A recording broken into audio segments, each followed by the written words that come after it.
and founding member of the Powerful Parent Movement, Keri Rodrigues, President, the National Parents Union, Vidya Sundaram, co-founder and CEO of Family Engagement Lab, and Rebecca Winthrop, co-director and senior fellow, Center for Universal Education at Brookings. The experience of online school has defined the pandemic for families across the country, including ours, whether it's struggling with the kindergartner's Zoom schedule or high school students sleeping through online class, and all the challenges in between. It's also given parents and caregivers a firsthand glimpse of classrooms, the good, bad, and ugly. I'd love for each of you to share what you feel is most urgent for our audience to know about how the pandemic has changed parent advocacy and engagement. And we'll start with Sarah Carpenter. Can you repeat that, Katherine, please? Sure. What's your sort of 2-minute take on what is the most important thing for our audience to know about what's happened in the pandemic with regard to family engagement and parent advocacy? I think it left parents scrambling to find a way to help their children. We talk to hundreds of parents a week, and parents are struggling with virtual learning. And I also think with the advocacy part that it got a little easier doing it virtual, I think, because our parents come to our meetings on Zoom, and it got a little easier, but it don't make it easy when parents are not educators and have to stay at home with kids. And some parents don't understand the curriculum also. So I think that's what happened with all of it. Great, thank you. And Keri Rodrigues, would love your take on that question. Well, from my perspective, I think a lot of parents have actually been to the promised land. For a long time, we've been told we're too stupid to make decisions about our own kids, our own babies. And now all of a sudden we have people who have told us for a long time that we have no right to make any decisions about our kids educationally, that only we are best suited to make decisions about what's right for our own kids or our own families. And, we're here to tell you, well, that has always been true. That has always been the case. So I don't know how it is you're going to put that toothpaste back in the tube. I don't think that's going to be I don't think that's going to be easy for you to do that now that we have gone through this. We have a lot of information to share with you about what we have witnessed in our own living rooms during the past 16 to 18 months. We have a lot of ideas, and we have a lot of thoughts about how this should be reconstructed and how we create an equity infused educational recovery for our children. Wonderful. And Vidya, what from your perspective has the situation developed into? Yeah, I think just to echo what Sarah and Keri have shared, the work that we do at Family Engagement Lab it's particularly around bridging classroom curriculum and student learning at home, and building those partnerships between parents and teachers. We've found that the needs of parents sometimes doesn't always match what schools and teachers' perceptions of parents' needs are. And so it's so important to go directly to parents and to recognize them as experts in their needs and their child's needs. So I'll give you an example. Very early in the pandemic, we surveyed families that were using our service and asked them, like, what's most important to you now? And families really elevated wanting to understand, how to support their child's academic skills, and wanting to partner with their child's teacher. In addition to, there was also a significant portion of families who were really concerned about social emotional learning as well, and supporting their child's mental health. But the perception among teachers was very different, and it was almost, an opposite assessment where teachers assessed, parents' priority for supporting social emotional learning is much higher than what parents themselves were assessing, and that there was a real outsized concern that teachers weren't as picking up on about tips about checking whether their child is at grade level or slipping behind.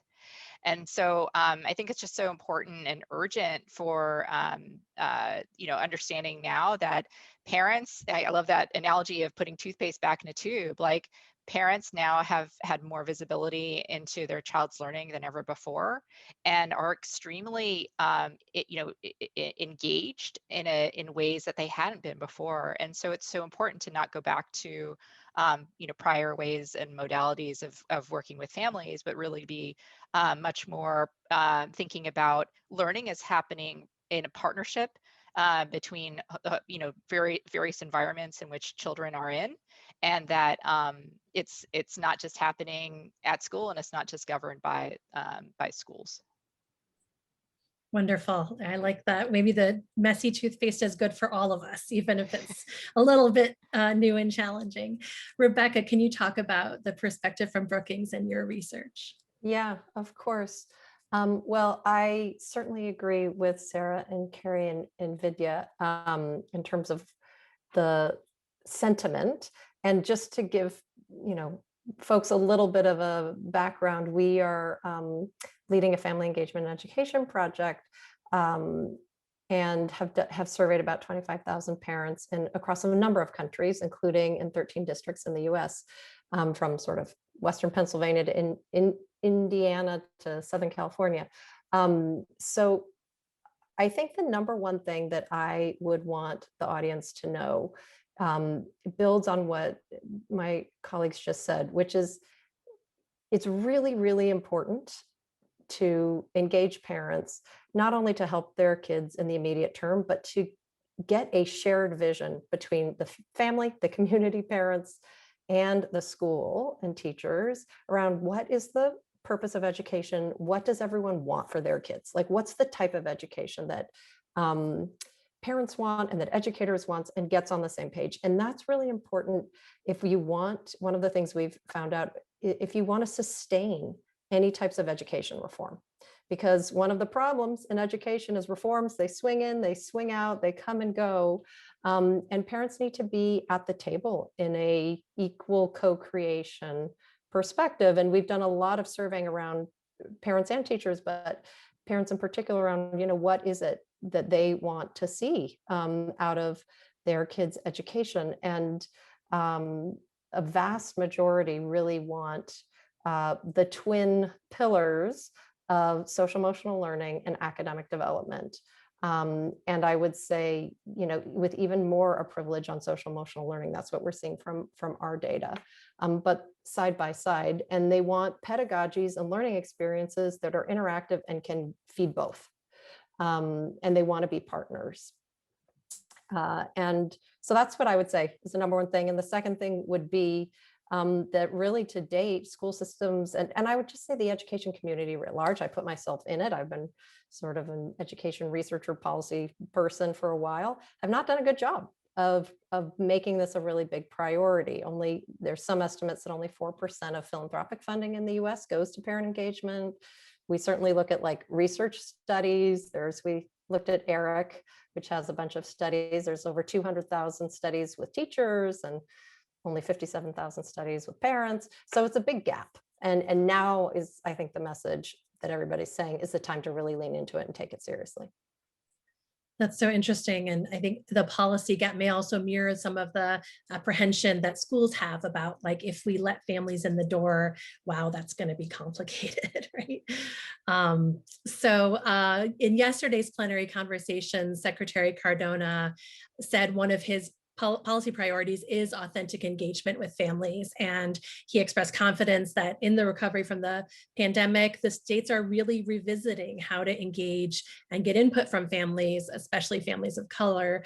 And when it comes to how to spend those American Rescue Act funds, I'd love to hear thoughts from this panel on, is the time ripe for a shift, and how does that work if, we do have a conversation between schools and communities and families about where the funds should be allocated and how to drive a real partnership. And whoever would like to tackle it first, feel free to raise your hand or jump right in. I think, first of all, that's a great idea that he wants real authentic parent engagement, but engagement could mean a lot of things. And I think you need to define what engagement really means. Engagement is not going to the school to make copies all day. That's not parent engagement. Engagement is knowing where your child is when you leave out of that school building every time a parent go.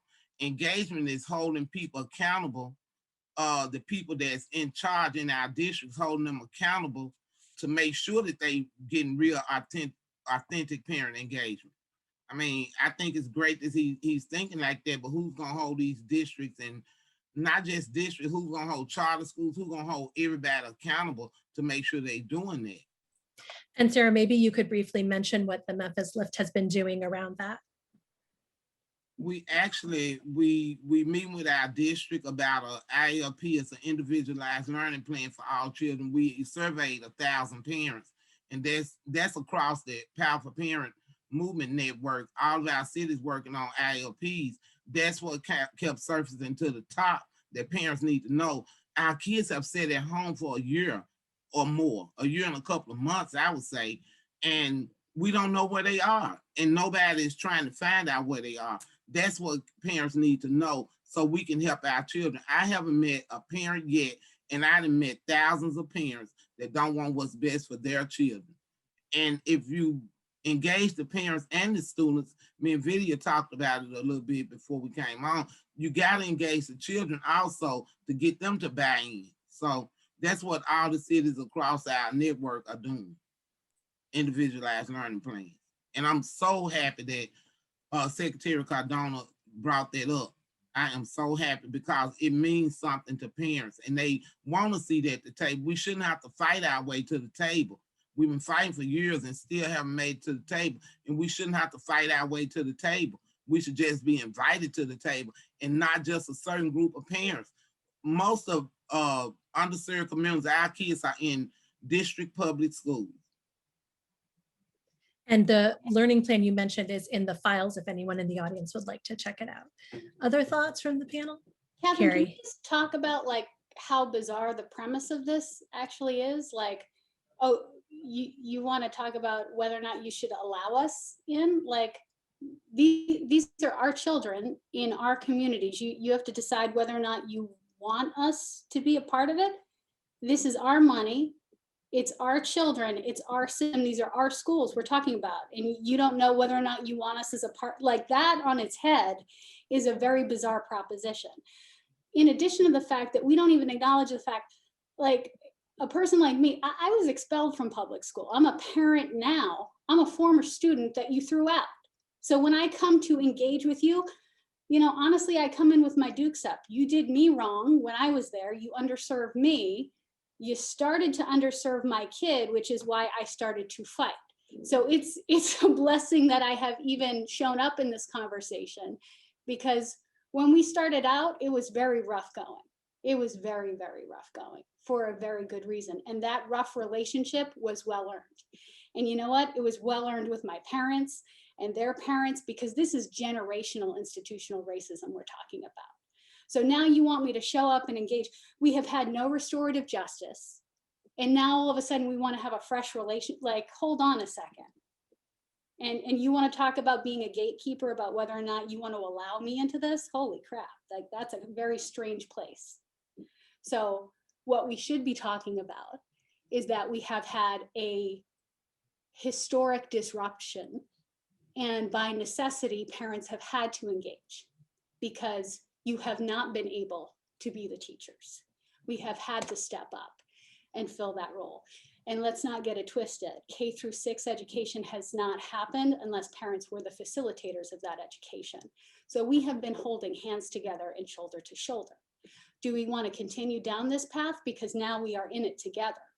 We can decide that we have disrupted previously very bad relationships because we've had to step up for our kids. We can have a collaborative, co-creative relationship where we rebuild something better. And all of our data tells us that we have the opportunity to do that. The public says we want to do that. And what Sarah's saying, 86% of American families want individualized education plans. What she's doing is what they want. We can tell you exactly what we want.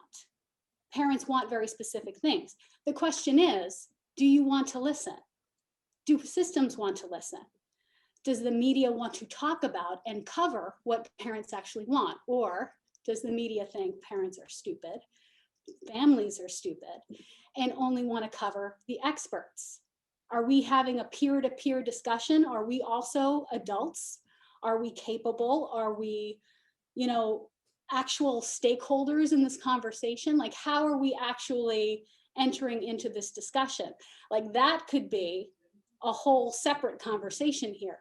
But that's what's very bizarre, I find, about all these conversations. Like, why is there a group of people that have all of the power, where, you know, these are our children we're talking about, these are our communities, our schools, in our neighborhoods, but there's a whole group of people who just get to hold on to all the power, make all the decisions, and we have nothing to say about it?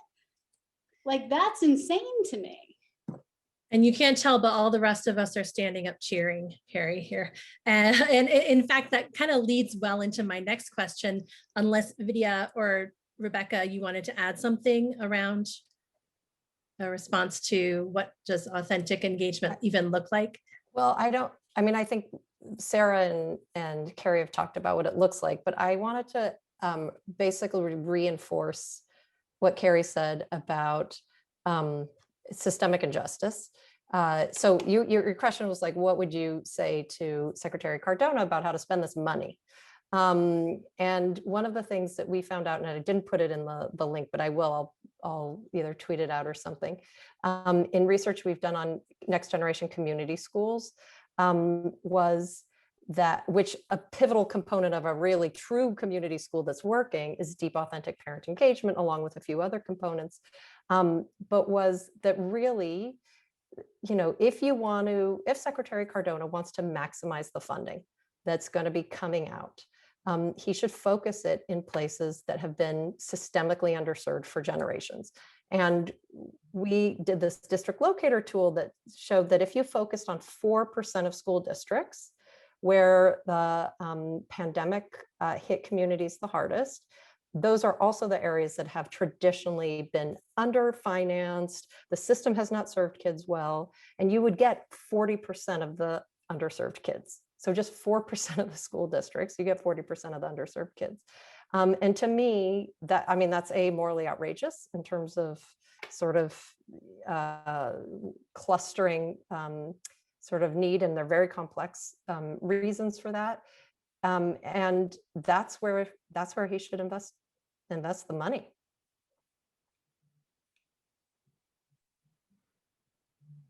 Vidya, did you want to add to that? Yeah, just also highlighting that it's not just the systems, but the overall ecosystem of education and the various sort of like ed tech or curriculum, the services that districts rely on to implement their strategy, also doesn't really elevate, acknowledge, leave room for the role of families. And so even if districts provide that they provide that seat at the table, there's the whole industry is largely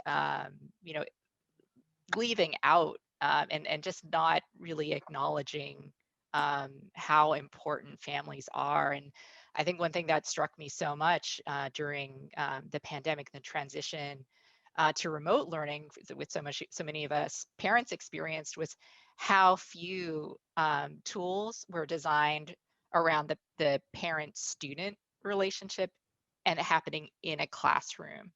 And so we really need to see a shift of inclusivity around families and caregivers and different settings where students learn across the board, not just in the systems themselves. And I think, I love the fire, Keri, and the passion. And I know that it reflects what I hear from many, many families and communities, which is anger at schools and a system that is systemically racist and oppressive. And I think that has come to to visibility in so many different ways in the last year. So as we think about moving forward, do you feel that schools and districts have lost the trust of families? And if so, how do they regain it? Do you have hope that this is even possible and that there's a will to build a new relationship and sort of try to move forward? Well, that's the whole question. Like, if you want to build trust, do trustworthy things. Like, I don't know about my friend Sarah here. I feel like I'm giving people human being lessons. You know, you want to build trust with parents. We're human beings. Do trustworthy things. Do honest things. Engage us as human beings. Build relationships. Build trust with us. Be honest. Listen to us. You know, don't give us lip service. Don't pat us on the head. You know, take action and do the right thing on behalf of our kids. Listen to us. So if we come to you and say, you know, here are our list of 10 things that we think are really important to us. Like, for instance, making sure all our kids have laptops and they actually have high-speed internet. Like, not the $10 internet, but actually high quality, high speed internet, every single kid in every single district. Make it a priority, make it happen. So that when you come to us and say, we want to hire this consultant with, you know, a title that's like a paragraph long, that is in edu jargon that we don't understand, but you understand, and you know it's part of your long-term strategy, and you want us on board for why you need to spend $250,000 on it. You might win us over. We might be willing to work with you if you're willing to work with us and listen to us, and we can create that together. Give a little, get a little. But there's not a lot of that happening. But I got to say this: what folks need to understand is that the time for lip service has passed. Parents are not going to accept the pat on the head and just, you know, kind of passively go away. Parents have been organizing, parents have been showing up, parents have been taking action all over this country. We did rallies in 45 different states during the pandemic, sometimes over the course of a single weekend, to either open up schools or shut them down, or to get, you know, superintendents to take us seriously, or to get Secretary Cardona to take us seriously. And we've made it very clear to Secretary Cardona that we want to be engaged on that level. And we've made it very clear to principals and school boards that we want to be engaged on that level. So in terms of Secretary Cardona, I got to give the guy credit. He has told us that he wants us on policy committees, and he's taken action. So the American Rescue Plan Elementary and Secondary School Emergency Relief Policy Table gave us a seat there. We're ready. The CCSSO National COVID-19 Relief Advisory Work Group with 30 other organizations, we're there. We're going to be a watchdog. We're going to watch where every single dime of these billions and billions of dollars are going. And we're also going to be at the grassroots. We're coming up with tools for parents in all 50 states to use to make sure you're going to understand how to know whether or not this money is hitting your kid in the classroom, hitting your kid's school, or hitting your kid's district, because we're going to be looking for waste. Great. We already know with these guidelines that are coming up in June and July, you have state chiefs right now saying, we know these folks, these superintendents, they don't even know how to spend this much money. And it's just going to be like shoveling money out the window. We've got to be on top of it. Parents are going to be watching. Thank you. And Sarah, Vidya, Rebecca would love to hear your thoughts on the trust question, and also sort of how do schools and families move forward together from here, if that's possible. I think in the midst of COVID, if you think we lost trust in the midst of COVID, you're wrong. We didn't trust from the beginning because we have dealt with so much. Our families, I mean, even it goes back to our parents, our children, my children, now my grandchildren. So, I mean, we didn't trust before. So how do you gain trust? You just got to gain trust, but we didn't even trust before the pandemic, you know, so. Vidya, Rebecca, thoughts on that? Yeah, I totally agree. I think, you know, when, you know, the parents that, you know, I've worked with and spoken with about their experiences for, you know, for many years now has been one of like, I rely on the school system, but I don't necessarily have that level of trust where I feel like confident that I'm going to get what I need or get what my child or you know, the either of us need. And so that relationship now, I think, is tenuous, even the reliance, because families are exiting the system because they can't even, like, there's a sense that they can't even rely on the system, let alone trust. I think the ways that districts and schools can sort of start to build that again is to really just, I mean, I love that, again, like Keri with the vivid analogies of like just being human, and building transparent relationships. In our work, we found that for parents, and that sense of like, you know, building trust and relationship really has to start with the child's teacher. And I think you mentioned, I can't remember if it was before the call, Katherine, or like during the call, but there was like that anxiety. Teachers have like not been trained on like how to collaborate with families, and schools and districts are not set up to support really strong parent-teacher relationships. So it's so important, I think, you know, for the federal, at the federal, state, and local levels to really think about, are those conditions in place for the parent-teacher relationship to be strong, given that's how much like parents see their relationship with their schools through, and it starts with that teacher relationship. And can you just quickly add what you're doing at the lab around tools for that relationship? Yeah, so Family Engagement Lab has a program tool called Fast Talk, and through Fast Talk, we help build partnerships between teachers and underserved families and communities by facilitating ongoing communication and collaboration about learning that's happening both in the classroom and home. And through Fast Talk, we send these activities by text message in each family's home language. And we've increased equity and academic achievement through multiple studies. Fast Talk has helped students who are even the furthest behind catch up to peers just by connecting parents and teachers around the learning that's happening in the classroom on a regular basis. I would just want to add, and again, my perspective is as a researcher doing policy related research, that I think there's been a shift that's positive to hold on to, which is school districts and people inside the education system have had to get out of their normal routines when they think about what does it mean for parent engagement. I think Keri or Sarah talked about this at the beginning, like, look, if you didn't have parents over the last year during COVID, where would you be, especially for younger kids, for delivering learning?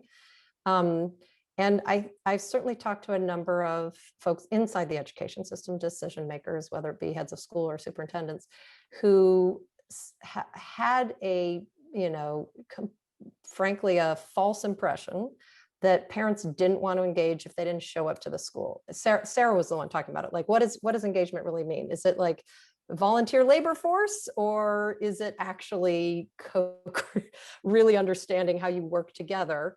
And I think there's been a lot of aha moments amongst, I would say, school administrators, people inside the education system saying, oh, if we go from visualizing parent engagement as sort of episodic involvement, parents come to me in the school, to a dialogue and a discussion and a real-time problem solving, which is how you build relationships and trust, as others have mentioned. And maybe use mobile phones. I mean, there's all sorts of creative stuff going on with text messages. Pittsburgh set up a hotline for families to call into who needed help and advice and guidance throughout the pandemic, and they were sort of flooded. And the hotline was basically pointing people to either people inside the education system or nonprofits outside to problem solve and troubleshoot. And parents of course they want to be engaged. You just have to find the right way to do it and shift to a much more ongoing dialogue. And so I think that's a positive thing. A lot of people have figured out new ways. It's not been perfect by any means, but it's something to build on. And I would say codify and put into, Vidya mentioned this, put this into principal training, teacher training, school administrator training, superintendent training, stuff that like Karen Mapp is doing up at Harvard, really scale that type of work. And one final question before we get to the audience Q&A. I'd love to hear from each of you just 30 to 60 seconds on what are the undertold stories around family engagement in general, or at this time in particular, and what kinds of misconceptions might journalists be picking up if we're only, as Keri mentioned, talking to the experts or talking to the districts and not really doing the grassroots reporting to uncover the variety of perspectives out there.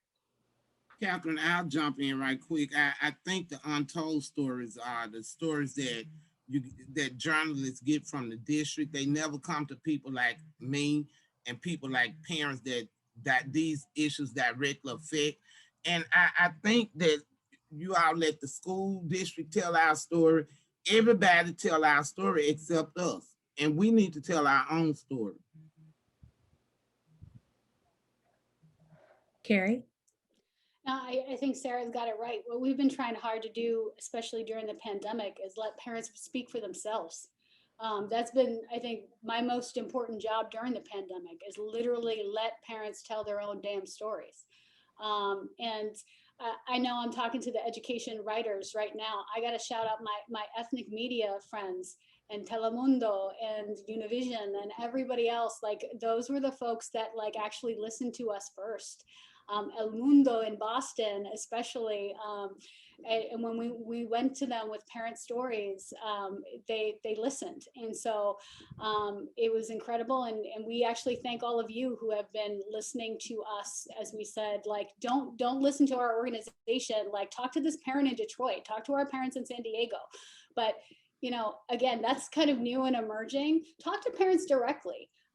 They can speak their truth. Like, they don't need a filter. They can, like, hearing the direct stories from them and what they've been through is the most important thing, I think. Great. Vidya, just very quickly, because I know we have some questions. Yeah, I just want to flag we've added a document to the files there with some guiding questions that we'd like to see more of like parent perspectives, but also questions to probe further on how especially when talking to districts and educators about learning in general and about family engagement more specifically.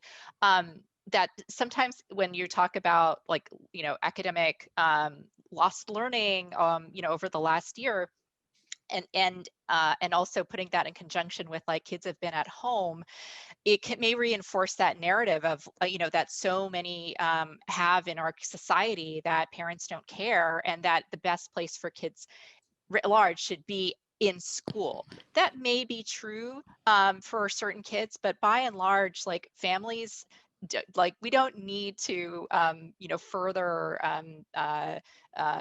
reinforce a stereotype that poor families of color don't care about their kids. And so we offered some suggestions for areas to probe. I think on some of the things that Rebecca highlighted, that like if schools haven't figured out how to work with, collaborate with, and be inclusive, like it's not because parents don't care, it's because they just haven't figured it out yet. And so wanted to highlight that we've offered some questions there to help sort of prompt or kind of deeper discussion to probe like what has been tried and like what may have been more or less effective for families and elevating their voice and agency and engagement with different layers of their child's learning, from their at home all the way to system level. Just add, and this is, I'm not sure if it's an untold story, but I'll just tell people what I'm watching and thinking about as we move ahead from my own sort of research. I think in very broad brush strokes, there is sort of this normative assumption, and I'm being very generalized here, that, kids in high income communities, yes, of course they should get academics, but they should also get advanced robotics. and they should get, digital design, and kids in low-income communities, we need to lean in on literacy and numeracy, which of course every kid needs to know how to, the sort of tools of literacy, numeracy, scientific reading, but they should get advanced robotics too. And there is, I think, an assumption that parents don't aspire high for their kids if they don't have a lot of sort of financial resources. And I think that's completely untrue based on our survey findings. Parents have equal aspirations for their kids. Kids around the world are equally, wonderful and ambitious no matter where you're born. And so I think the story is really how do you close that gap? To me, we've done research showing there's this 100-year gap between what the type of quality and learning levels that schools are providing the poorest kids. This is around the world, including in a lot of states in the US, and the type of quality and learning of the richest kids in the US. And it's going to take 100 years on the current trajectory of how we're serving kids for poor kids to catch up to rich kids. So to me, that is the burning question. And there's parents who are standing up ready to hold their hands out and partner. And how do we do that? So I have an audience, we do have some audience questions here. And one of the areas in particular that a number of people are asking about is, the sense that, teachers are not monolithic. I'm sorry, parents and families are not monolithic or cohesive. There's very different agendas and perspectives, frankly, across, income levels and race and ethnicity and so forth. There's a lot of diversity there. And one question was, we all know parent groups often have conflicting views on issues such as wearing masks and when and how to reopen schools. What does positive engagement and follow through from schools to parents look like in a time when parents' views can be so polarizing? So we actually dealt with that a whole bunch because, having parents, literally in all 50 states, DC and Puerto Rico, we have folks that really want schools open. We have folks that don't want schools open at all. We have folks that hate masks. We have folks that love masks, a whole host of ideas. The bottom line for us is that parents should be at the table to be part of the discussion. And that if it's about their kids, they should be part of the plan, and they should be part of the development of the plan. And that it's going to look different in every community. It's going to look different in every school. It's going to look different for every single kid, and that's okay. But the idea that a group of people is just going to come up with a plan or a policy around some fancy glass conference room table about our kids without us, and just do it to us without any input from us, and that we just drop our kids off at the door and you just get to do whatever you want, and we get to deal with the consequences. And make no mistake, we get to deal with the consequences, because when you're done after 12 years and you hand my kid a piece of paper, a diploma that says you're finished with them, whatever happens after that, I have to help them with. So that idea to us is very bizarre. So our philosophy on all of this is that parents need to be a part of the conversation and need to be collaborators and co-creators of whatever policies are developed. And that's the problem. And that we are not basing any of this in outcomes. Like, we should be sitting down and have a conversation about what are the outcomes that we envision for our kids, and be reverse engineering a system that gets us there. Instead, we're trying like hell to hold on to this antiquated system because we love it so much, even though it doesn't get us to very good outcomes. So let's try to have that conversation instead. That's where we're trying to get to. And I'm gonna jump in and talk about where I come from. The Black community have been left behind for decades and decades, and research, I'm sure, show that also. We be brought to the table after the decision's been made, and we should be at the decision-making table when the decisions are being talked about. Don't keep bringing us to the table after you make the decision. Our kids are suffering in a major way, and I'm just gonna keep it real here. The kids that suffer the most are Black poor children. Black poor children suffer the most. And we care about our children. And again, I'm gonna say, we gotta talk, we need you all to get our story out there about what's going on, what's really going on, not just the district. I love Laura Testino. She always called me to find a parent, and I appreciate her for that, but we need more of that from everybody that's writing these stories. We need more of that. And that's the only way.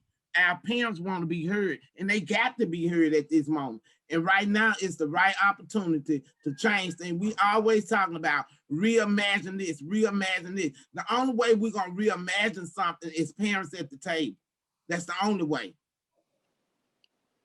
I didn't mean to get loud. My passion just come out like that. Me too. There's a follow-up question that builds on this a little bit. A reporter says, I've noticed as a reporter that sometimes the loudest voices amongst parent groups are not the most representative of the variety of opinions. Are there some checks and balances you would recommend for ensuring accurate representation? Repeat that again, Erik. Sure. A reporter notices that sometimes the loudest voices among parent groups are not necessarily the most representative of the variety of opinions in a school community. Are there some checks and balances that you would recommend for ensuring accurate representation of all these different views? Well, one thing, and I think I would let Keri and Vidya and Sarah, because this is probably what they do day in and day out.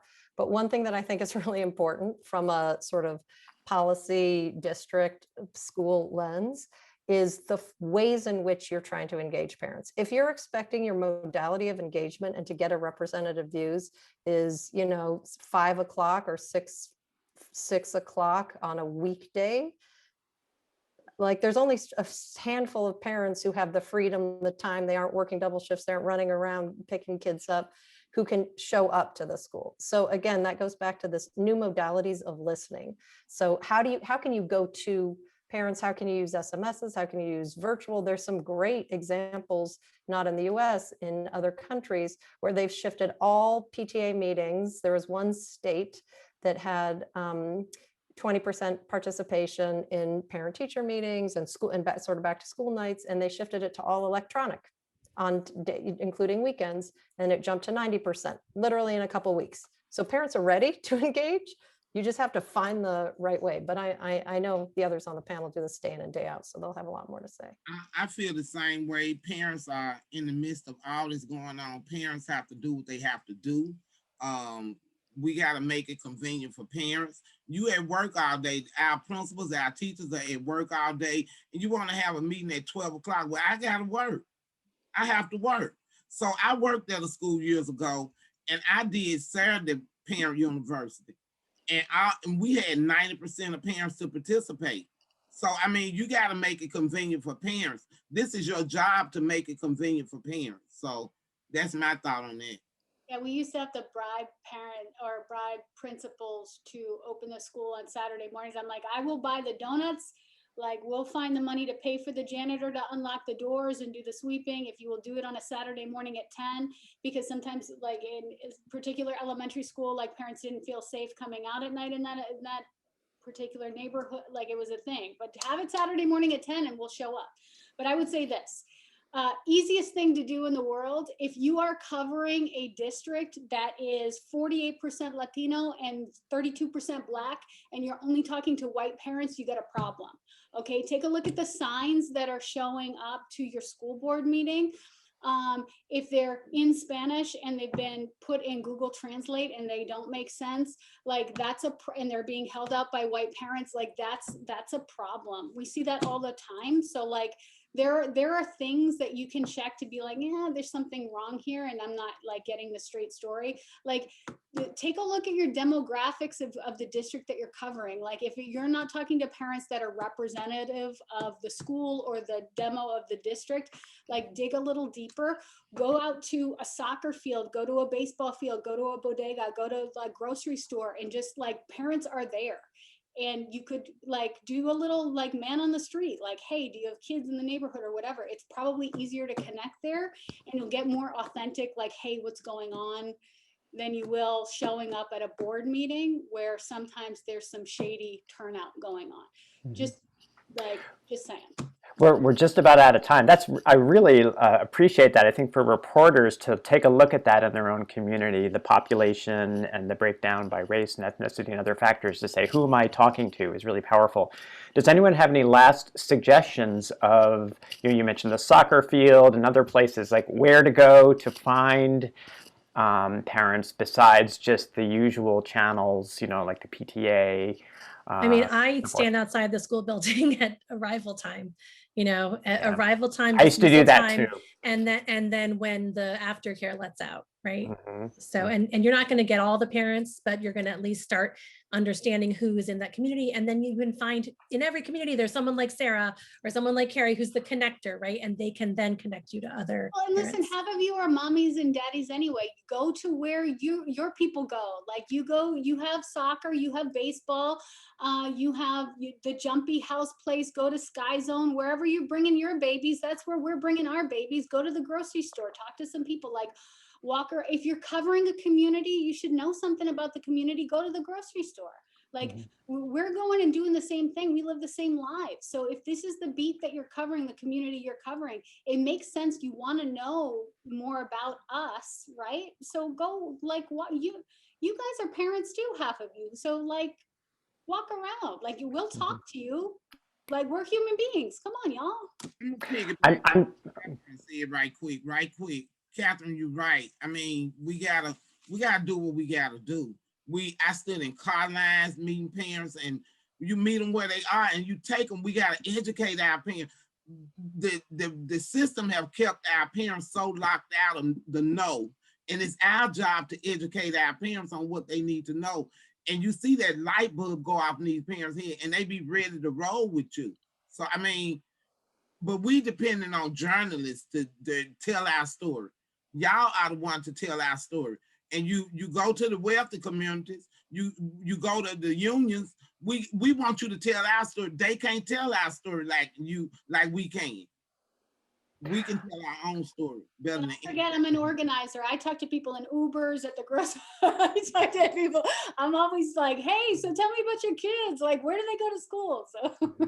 So I'm so sorry, but I'm so sorry we're out of time. I wish we had another hour for more engagement with all of you, but thank you so much for your time. This was great. And I hope that our member journalists will follow up with all of you to continue the conversation. And Katherine, thank you for a great job moderating this. Just a quick note to the participants or the audience, you'll get an email next week with an evaluation form. Please complete it. We take our member feedback very seriously and use it to improve. And we got still plenty more on the agenda today and tomorrow for our national seminar. Thank you, everyone.